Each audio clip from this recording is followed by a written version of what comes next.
Greetings, everybody. A clean-shaven Steve the Amateur Historian here with you. It's gonna be a little bit confusing because I'm pretty sure I've done a couple videos in this series past this one where it's just the heat. It's getting sweaty under the mask. A lot of stuff was going on in my life. So, cut it all off. Anyway, how you all doing today? It is July 17th, 2021, and in this particular circumstance, it's not a new day, a new story. It's a new day, new stories, plural. I got two little ones for you.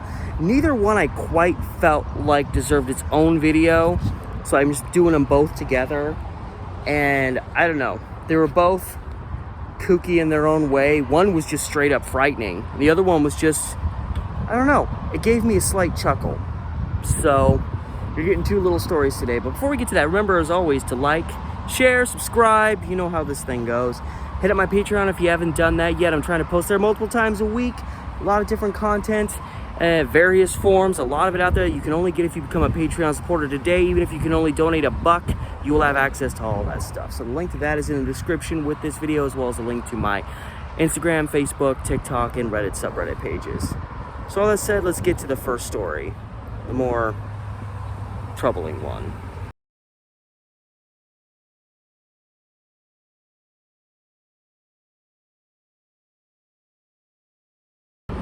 So just for a point of reference, these stories, there are two stories that come from July 17th, but they specifically come from the exact same day, July 17th, 1907.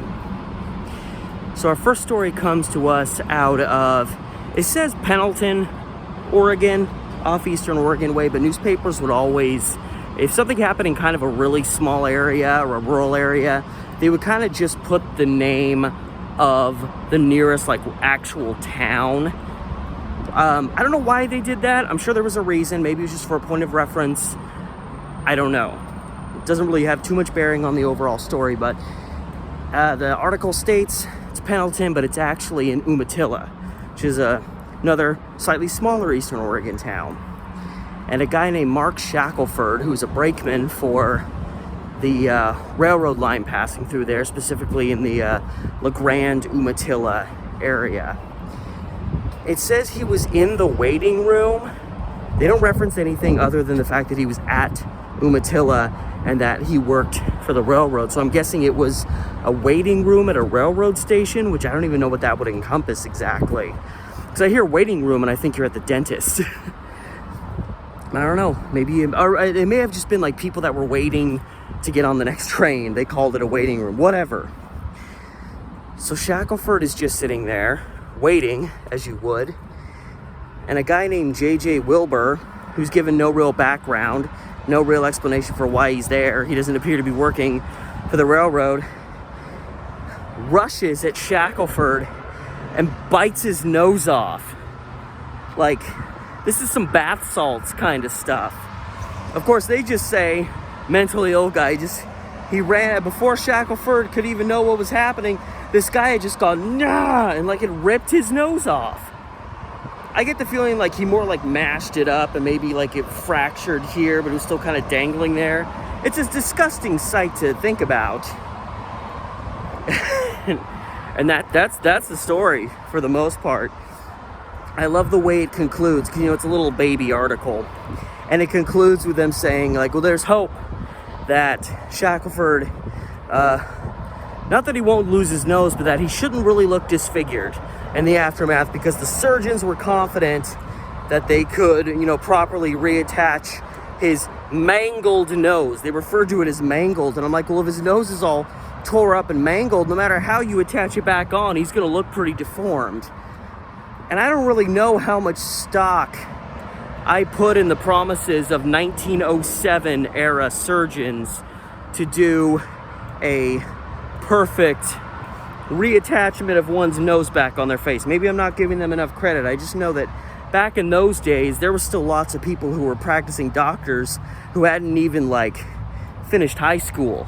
And I guess that depends more on where you're at.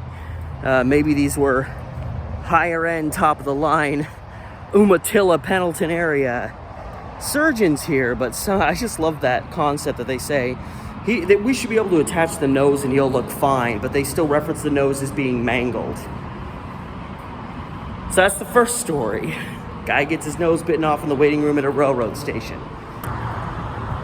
This next story is not so much gruesome as it's just funny, the kind of things that you used to find in newspapers. So I feel like something like this, I don't even know if anybody would catch on to something like this nowadays, but it most certainly probably would not be popping up in a newspaper.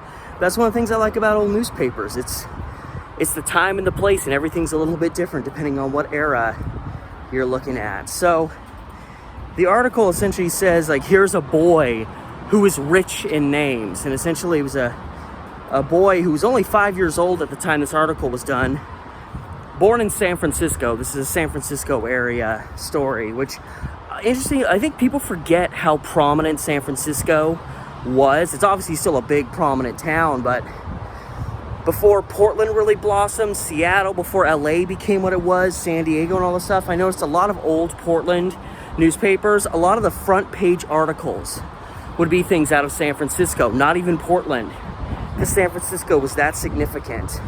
And, you know, a massive port town with the whole bay there. But anyway, so the story kind of gives you a nice warm feeling. Here's a boy who's rich in names, and essentially that meant that this boy had several different names over the course of his life, even though he was only 5 years old. So it's funny, but it's also kind of tragic. The fact that this guy, you know, this young boy had been kind of shipped around so much. He was born with the name Greenwald. That was his biological parents went by that name, and it appears right around the time of his birth, his birth parents got divorced, and he was put up for adoption. So the boy is put up as a baby, and it's interesting because the article talks about all these different names he had, and yet when he was born, he was only known as Baby Greenwald. So the fact that he was never even given a first name makes me think he was put up for adoption pretty quickly after birth. And he was adopted by a woman by the last name of Dodge and named Edward Norman Dodge. Sorry, Edwin. Anyway, Edwin Norman Dodge was the name. You should be surprised in this story that I'm already forgetting certain names. There's a lot of them here for such a short article. You may also notice I look completely different. Well, while I was in the middle of trying to finish this video before getting home, I got a call and had to deal with something, and by the time I was done, I was long since returned home. So here I am back to finish the story. So Mrs. Dodge adopted him, named him Edwin Norman Dodge. Well, the day before this particular article came out, Mrs. Dodge's daughter and Esther Wells asked to adopt this child from her, which I wonder if that was common back then, because it seems like a fairly obscure thing where someone adopts a child and then at some point another one of their children asks to adopt the child. Wouldn't that be, I know that there's adoption involved, it's not blood relation, but wouldn't that be like a sister asking to adopt her brother? Her adopted brother still, but like, you know, when you adopt someone, they become a member of your family. So, is that how it works? Or is it like the mom had just put the process forward to adopt the no, because the child had already been given a new name and stuff. I don't know. I'm very confused. Whatever the case, as the daughter desired to adopt the son, she also desired to change his name, which is, I don't know. It just seems interesting, like your mom adopts someone, then you adopt the child from your mom, and also, like, I understand changing the last name, but why change the child's full name? I mean, unless you had a real motivation to do it, maybe you're naming them after somebody else in your family, I don't know, in these particular circumstances, but she desired to rename the child Benjamin Archibald Wells. So this child had gone through like 3 names if you include the first one, just baby. gone through 3 different names over the course of like barely 5 years of existence. This kid was on pace to have like 25 names by the time he died at the rate he was going. So just a little, you know, the kind of things that they used to post in newspapers that they would like, a story like that would never end up in the newspaper these days. It just wouldn't. Someone would see that and be like, come on, what else you got? Give me something that's going to really get people's attention. So you got kind of the best of both worlds. You got some brutally violent attack in eastern Oregon, some guy getting his whole nose bit off, and then you got this kind of just quirky, interesting, not something you see all the time, little story out of San Francisco, a boy that people just couldn't decide what to finally name him. Hopefully, if the daughter's going to adopt the child from the mother, hopefully she's at least not going to put him up for adoption again. Like, just accept the responsibility. There's no, it doesn't say how old the mother, Mrs. Dodge, was. It also doesn't say how old the daughter, Mrs. Wells, was. She had a different name. It could just be, you know, sometimes that just happened. It could mean that she was married, which means she was probably old enough to take care of a child. I get the vibes reading that it's like this 30-year-old woman adopted a child and now her 12-year-old daughter wants to like adopt it. And she's like, what the hey, it's the old days. That seems fine to me. I don't know. 2 very distinctly different stories from the same day in history.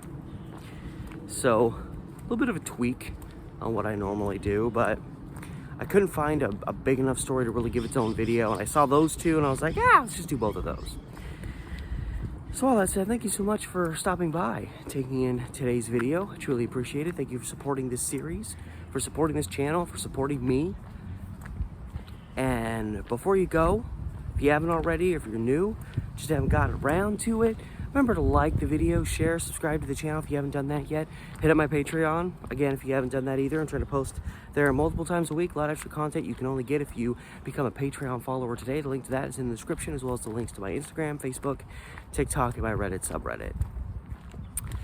So, all that said, it's been Steve the Amateur Historian. I don't know why it was like, it's been Steve the Amateur Historian, and I'll see you tomorrow.